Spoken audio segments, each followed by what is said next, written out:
Welcome back to Core Anesthesia. Whether you are a student prepping for tests and boards or a CRNA here to earn CEUs, we are glad you've joined us. For more about us, make sure to check us out on Instagram at Core Anesthesia and online at coreanesthesia.com. Welcome back to Core Anesthesia. I'm Cole here with Tanner. Today we're going to have a little bit different of a discussion. Rather than go through a anesthesia topic, Tanner and I wanted to take some time just to talk about our backgrounds, what led us to anesthesia, what led us to starting this podcast, and really what our story is. So Tanner, do you just want to start off and just talk about your nursing background, what led you into nursing, what led you into anesthesia, and what brought you to where you are today? Yeah, so I got into the ICU right out of undergrad. I worked at a hospital that I went to for my clinicals, and I just kept in contact with some of the staff there and was able and fortunate enough to get an ICU right after school. CRNA or anesthesia really wasn't anywhere on my radar. I don't know about you when you first went into nursing, but it really wasn't even on my mind. Initially, I thought about doing dentistry, and there was somebody that I grew up with whose dad was our family dentist, and he told me if I really wasn't sure about dentistry or sure about that field, that I should do nursing, because from nursing, there's just so many other options that you can pursue down the road. And so I took him up on it. Nobody in my family is medical, but I thought, hey, why not? So I did nursing and then ended up being fortunate enough to get into an ICU right out of school. I worked at a cardiac medical ICU. So main thing that we did was cardiac stuff. We didn't do any like open hearts or things like that. It was mostly if we had somebody that was like a cardiac arrest or if they had STEMI. So it was more of like a CCU combined with medical ICU. So we still had people with sepsis and things like that. It was a good experience. I worked there for 2 years, and then I did traveling, which my wife is a NICU nurse, so we did traveling nursing together and loved it. We did that for about 2 years before I went back to anesthesia school. But I thought that those first 2 years at a hospital that took very sick patients was very helpful. But still, it wasn't even until I was traveling that I was considering anesthesia school. I don't know about you when you started thinking about actually doing anesthesia, but it was pretty late in the game for me before I thought of this as kind of a field. Right. And I'm a little bit different in terms of my journey to anesthesia. So I was an athlete all my life. I was a big runner and then a basketball player in high school. And I had some injuries in high school where I had to get physical therapy and deal with some sports medicine doctors throughout my 4 years in high school. And this kind of led me to pursuing a degree in physical therapy. So I went to a D1 university in Central Illinois where I ran cross country and track and was studying to be a physical therapist. And I really got to have some good experience with the trainers through our athletic program, to the point where I really wanted to do something along the lines of sports rehabilitation and physical therapy for athletes. However, the more I job shadowed throughout my college career, the more I realized that the general public for physical therapy wasn't quite as motivated, I guess you can say, as from my mind of an athlete, where I was striving to get better right off the bat, and so I can get back into my competition. And I guess, for lack of better words, I just really didn't enjoy some of the population of patients I got to interact with when I was job shadowing, and I really didn't feel like I wanted to do physical therapy in general. I wanted to do something specific with sports medicine. And so that kind of changed my route to wanting to be a sports medicine doctor. And I then switched my degree to pre-medicine, and I started studying for the MCAT my junior year of college. And I got to go on a medical missions trip down to Nicaragua with a group of people from my university. And while we were there, we opened up small clinics in one-room schoolhouses, little church buildings on the middle of villages in remote locations. And it really was eye-opening to me just to see not only how desperate these people were for physical medical attention, but really opened my eyes to the fact that these people would just line. I mean, I'm not kidding you, hundreds of people would line out the door to get access to whatever medical care that we had. And it wasn't always from a physical standpoint. It was a lot of just, they needed emotional care, spiritual care, physical care, mental care, etc. And it really opened my eyes to the idea of holistic care of patients. And when I got back into the States, I really kind of was conflicted with the idea of having to finish my undergrad, go to 4 more years of med school, do residency, et cetera, before I really started getting into my own practice. And that kind of switched my eyes to nursing, because I could finish nursing in 1 more year at my university and really start taking care of patients holistically right off the bat. And so I switched to nursing at that point. At the same time, my uncle was a CRNA, and I dropped shot on him a little bit when I switched to the nursing route, and I immediately fell in love with anesthesia. When I was still getting my undergraduate nursing degree is really when I was introduced to anesthesia and fell in love with it, and basically developed the plan that I wanted to graduate, work in the ICU, and then go back to school and become a nurse anesthetist. So I was a little bit different from Tanner in the fact that I knew before I got out of school that that's what I wanted to do. So I jumped right into a medical ICU position when I graduated, worked there for a couple of years. Very, very grateful for the experience I got there. It was at a level 1 trauma center, and I got to experience a lot of very sick patients in terms of ventilator care, in terms of different lung diseases. I really feel like I got prepared a lot for anesthesia school. I did not get a lot of cardiac experience, unfortunately. That's something I would have liked to have more of, but I really feel like I was prepared well in my ICU experience prior to going back to anesthesia school. So basically what I'm getting from all of that is you had like a very thought out process, very good experiences that brought you in anesthesia. And my path was more like, this is just where I ended up after going through a bunch of different things and people telling me, just try nursing. But I mean, realistically, we all come to it from different spots. And so, I think the time frame from me deciding I wanted to do anesthesia to applying for school was like 3 months. I was on a contract in California, and my wife and I were just talking about what we wanted our future to look like, and kind of some work-life balance and what raising a family looked like. And I had shadowed some CRNAs when I was in school, and it was something that I had known about, but I also at the same time really loved ICU nursing. I really enjoyed having sick patients, having hands-on experience with a problem and needing to, actually do things to create solutions instead of, I didn't really like the idea of writing orders or of kind of directing care from a hands-off approach. I really enjoyed actually doing the tasky things. And so this is kind of what married the two together for me for anesthesia, was that I could advance my career. I could have some more career opportunities, but then I was still day in and day out having patient interaction and doing things to, actually be involved with patient care. So I didn't know that about you, that you did physical therapy before you did pre-med. I knew you did pre-med, but I didn't know it all started from physical therapy. Yeah. Physical therapy was the original thing I went into out of school. But don't let Tanner confuse you. His life was pretty good before he went to anesthesia school. I hear stories about traveling all across the country, skiing different places, surfing. I've been stuck in cornfields my entire life.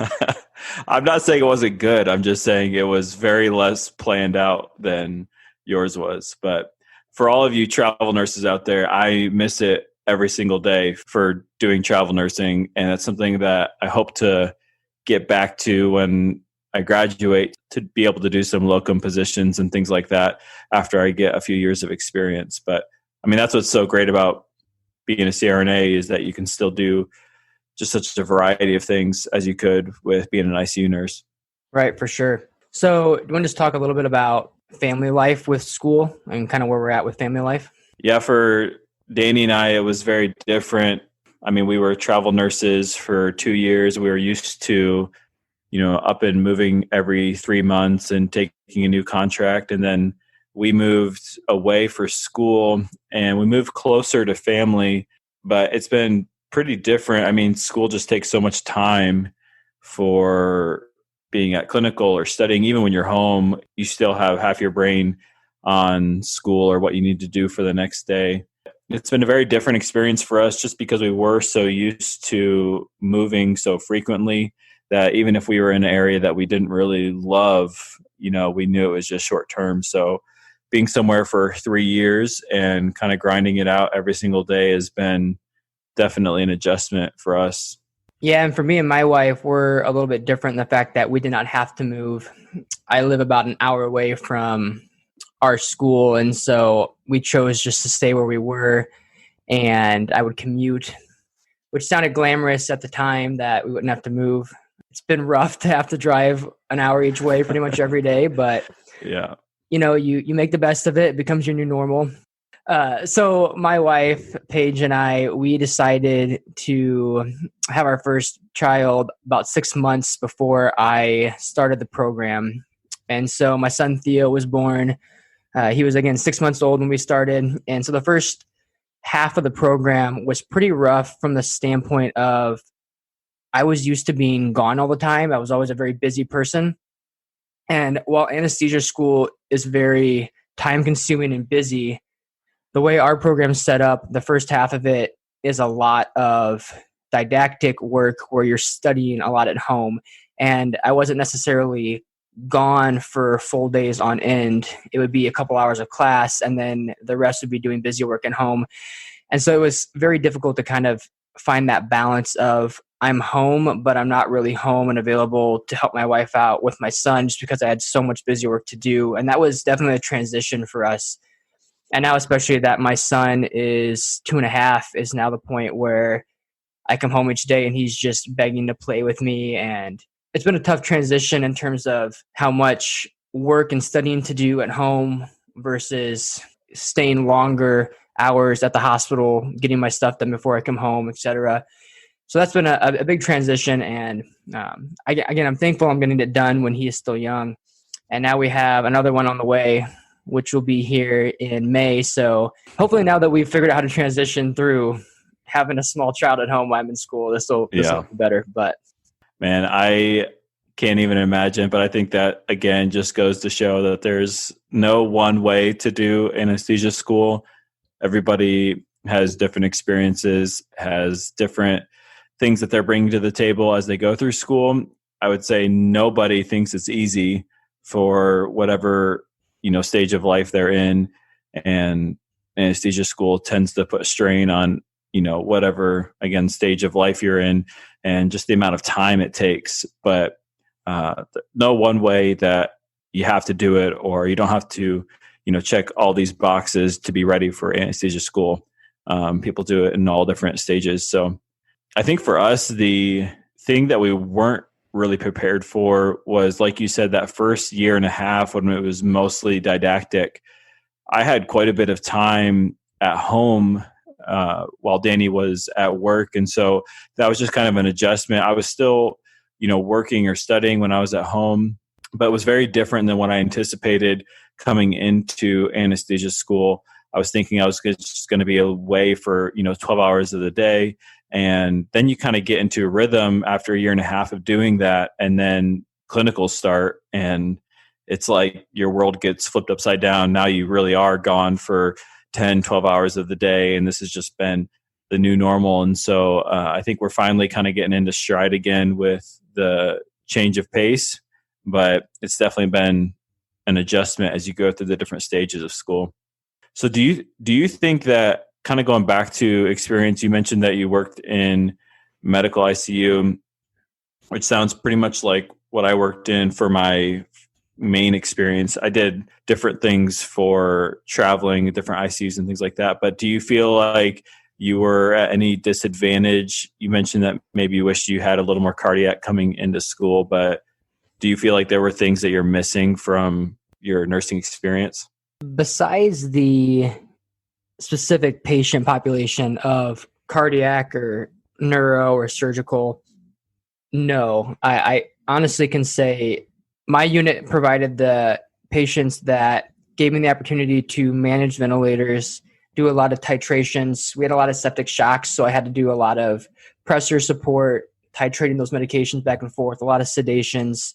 And really, I feel like that prepared me, honestly, the best for anesthesia rather than necessarily having neuro patients, cardiac patients, etc. Just from the standpoint of, I was telling somebody that I worked with in the ICU just the other day that's thinking about going back to school, and I was telling them, in all honesty, anesthesia is very similar to ICU nursing in the fact that we titrate medications constantly throughout the case, just like we would in the ICU setting. We're managing a ventilator just like we would have been in the ICU setting. The difference is it's better, in my opinion, because there's more autonomy. You're the one that gets to place the tube. You're the one that gets to decide what medications you use. And so I feel like it's really doing the same things that we did in the ICU, just on a bigger scale.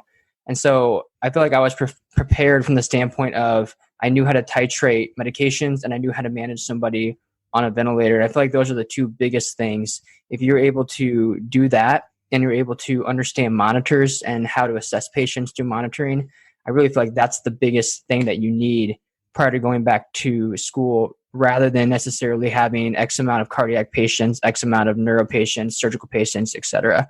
Right. I'm convinced that it doesn't matter in what ICU you work in, because regardless, when you come to anesthesia school, you're going to have a knowledge gap. Like it doesn't matter what ICU you work in, you're not going to have all the information that you need for anesthesia school. When you go back to your advanced physio, advanced anatomy, when you go back to some of your other classes, especially your anesthesia classes, it's all new, it's all different, it's all more advanced than what you got in the ICU. But I do think that learning to critically think and to make connections, like you said, even just reading monitors and, instead of just taking things for granted, asking questions, trying to understand your, pulmonary artery waveforms, trying to understand your arterial lines, trying to understand these different monitors, what they're telling you.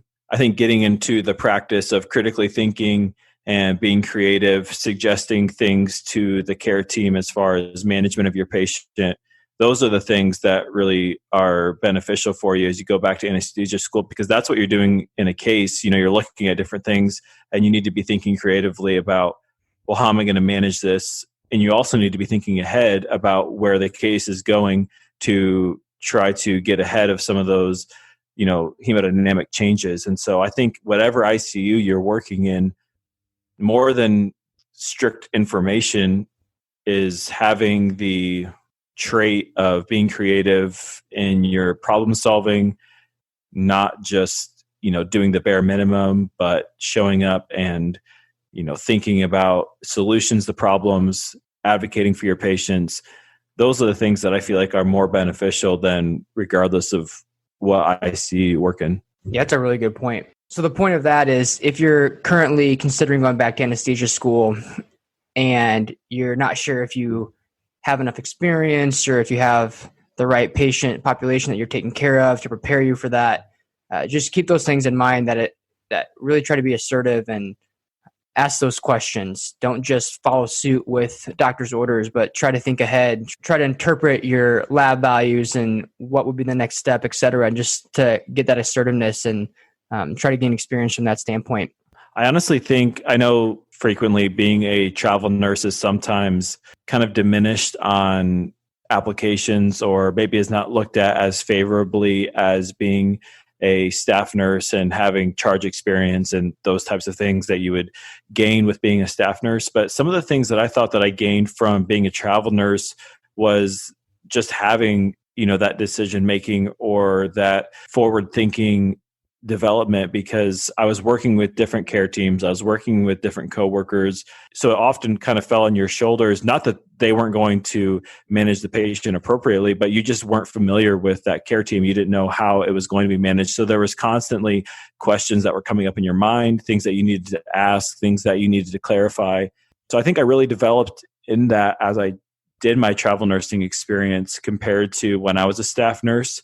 And so you may not be taking the sickest patient on the floor as a traveler because you're new. They're still getting to know you. But it doesn't have to prevent you from going to the sickest patient on the floor, being in their room, helping out with that nurse, having a conversation about, what's going on. And then again, just developing in that critical thinking and forward thinking. Again, I really strongly believe it has less to do with where you worked and more to do with your personality, your drive, and your problem solving, things like that. Let's get in now to what led us into this podcast. for me, I can still remember this. It was a couple days before Thanksgiving 2019. And I remember we were in the middle of our first semester of core anesthesia classes. And throughout that semester, Tanner and I had started calling each other, I think probably a couple days before the test. And we were just study partners, but remotely, just because we did not live close to each other. You kind of lived the other direction from school, and I lived an hour in the opposite direction. So we didn't really ever get together in person, but we would call each other and just talk about the topics. And just, I remember you would bring up a lot of points that I had neglected to focus on and brought to my attention, and vice versa. And then it seemed to really help on the test. And so I remember we got to a couple days before Thanksgiving, and we had our last class, and we were going to go on a couple day break for Thanksgiving. And we both said, man, we both had the same kind of personality in terms of wanting to do something to help others, to have a little bit more of a entrepreneurship kind of attitude towards something. And we wanted to do something while we were going through school. We just didn't quite know what that was.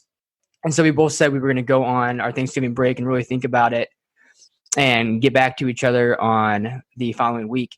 And I remember distinctly you told me on that first day back that you just felt this idea that we should do a podcast. And that's the exact feeling that I had. And we both had not talked about this prior, but we both had that same feeling that we should turn our discussions into a podcast. And I don't know if you remember that conversation at all, if that's how you remember it, but that's kind of what comes for sure. to my mind.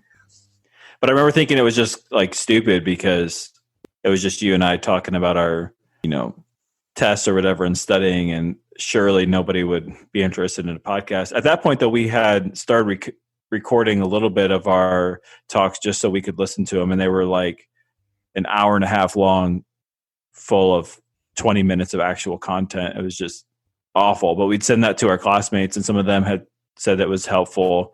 And so we had started kind of thinking about this idea of, what if we put in a little more effort and streamline this thing a little bit, mainly though for our effort, because I remember that was around Thanksgiving. We were having our finals, coming up in a month or so, and we would talk about things that we had talked about 2 weeks ago. And I was like, it's like I've never even studied it. It's crazy how fast that stuff just leaves your mind if you're not continually looking at it or studying it. Oh yeah, I will be the first to agree to that. It's unbelievable how you get onto a new unit and at least half the information from the previous test is already out of your head. Right. And if you don't use it, you just lose it. I've heard that saying so many times, but it's just so true, especially in anesthesia where you're just getting pounded with so much information.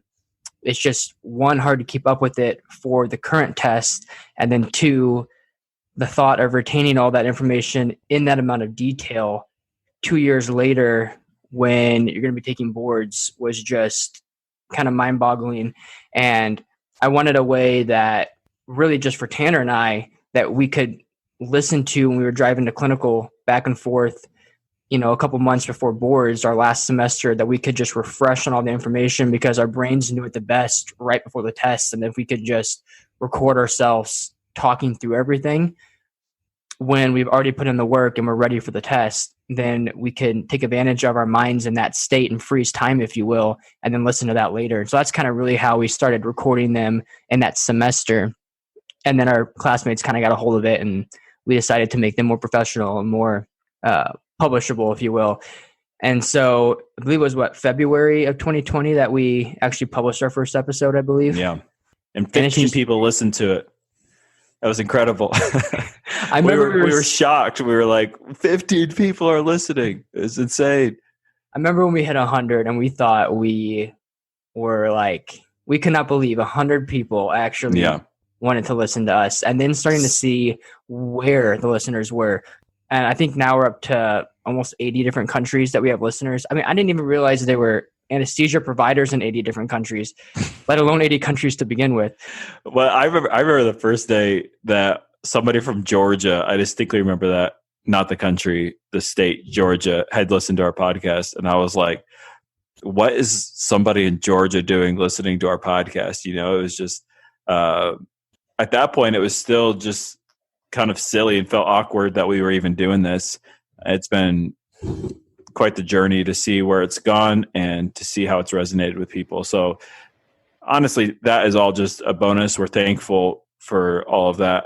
Ultimately and initially, it was just meant to help us prepare for tests, and then also help us review as we prepare for boards. So it's just been a really cool journey to see where it's gone, and just excited to have your support as we move forward with the podcast. Yeah, hopefully this was a nice break from jam-packed anesthesia content. Tanner and I would like to do some more of these in terms of the life of an anesthesia student, whether that be how to get through the didactic portion, how to get through the clinical portion, how to approach going to different clinical sites every few weeks, having new preceptors every day, just interacting with different people, and really just some of those day-to-day struggles the anesthesia providers go through, especially from the student standpoint. If you guys have anything specifically that you would like us to talk about, feel free to reach out to us. Let us know. We'd be more than happy to look at different ideas or topics that we can do episodes on. So again, just thank you guys so much for all the support that you've given us. It's just been incredible just to see how much of an impact this podcast has been. Tanner and I would have never dreamed that it would have this type of an impact. So again, just thank you guys so much. And if you guys have anything else you want us to add, honestly, feel free to reach out to us.